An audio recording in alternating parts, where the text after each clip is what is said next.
नमस्कार,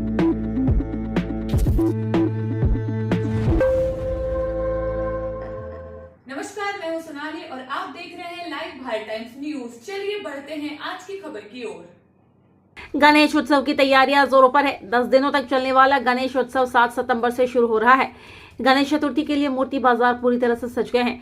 गणेश एक रूप अनेक थीम पर सजे इन बाजारों में गणपति बप्पा कई रूप में दिखाई दे रहे हैं। यही नहीं, उनके लिए खास आसन भी बनाए गए हैं।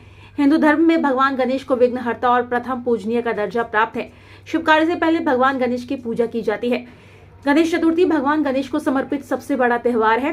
भगवान गणेश के भक्तों के द्वारा घर पर गणेश जी की स्थापना कर 10 दिन तक इसका पूजन किया जाएगा।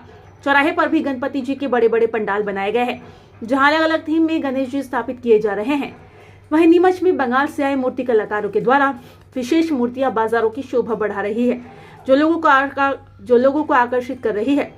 अयोध्या में श्री राम की प्रतिमा के आसन रूप में श्री गणेश जी की मूर्ति बनाई गई, जो पहली बार हुआ है। यही नहीं, घरों में उनकी स्थापना के लिए बनाई गई झांकियों में भी राम मंदिर की छवि में दिखाई दे रही है।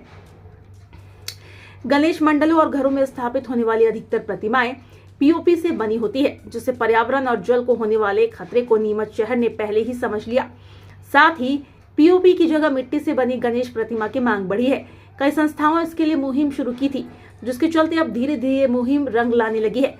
शहर में बड़े स्तर पर करीब 2 दर्जन गणेश पंडालों की ओर से गणेश प्रतिमाएं स्थापित की जाती है, जिसमें सभी मूर्तियां मिट्टी की होती है। इतना ही नहीं, लोगों की जागरूकता के कारण अब घरों में भी मिट्टी के गणेश जी ही विराजित होने लगे हैं।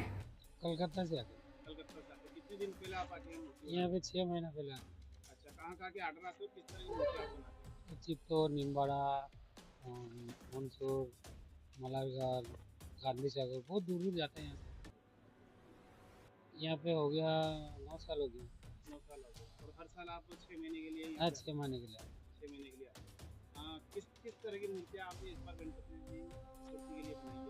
गणेश जी क्या है, यहाँ पे जो फोटो वाला काम चलता है, सामने वाला गिराक जैसे फोटो लेकर आता है, उस टाइम में बना देता हूँ।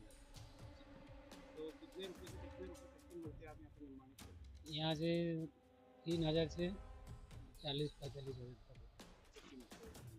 एक मूर्ति को बनाने में आपको कितना समय लगता है? टाइम लगता है ना, हम लोग 7-8 कारीगर है।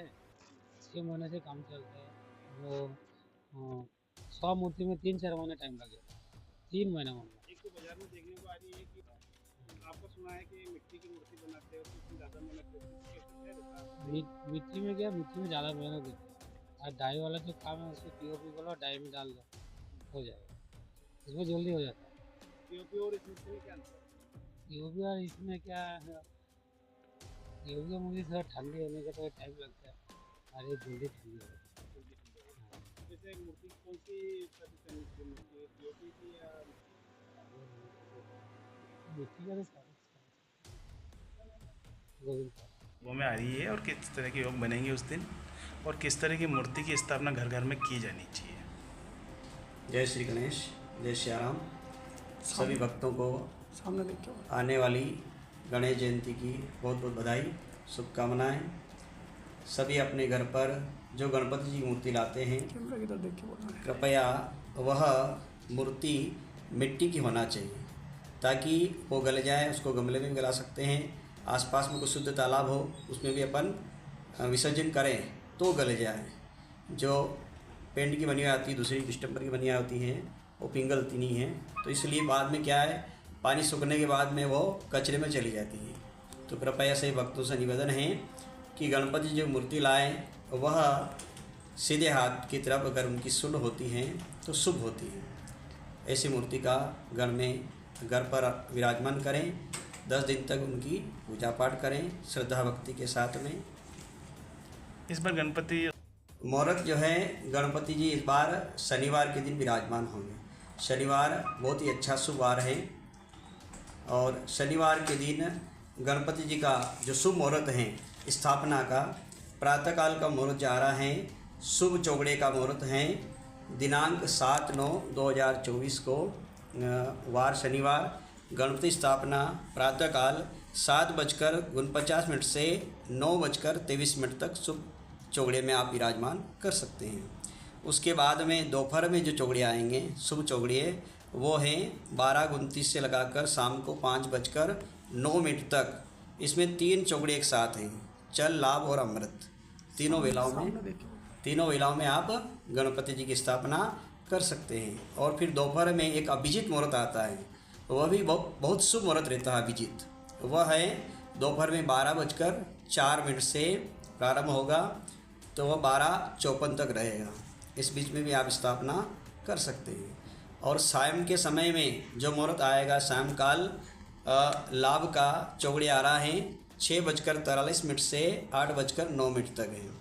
उसके बाद रात्रि में जो चौगड़े आ रहे हैं वह 9:36 से लगाकर 11:03 तक शुभ का चौगड़िया रहेगा। तो इसमें भी आप गणपति स्थापना कर सकते हैं। और कुछ आप बताना चाहिए पंडित जी? और तो क्या, गणपति जी हमें जो शिक्षा देते हैं, आज हमारे सनातन का बिखराव हो रहा है। आज वर्तमान समय में हमारे सनातन को एक होने की बहुत ज़रूरत है।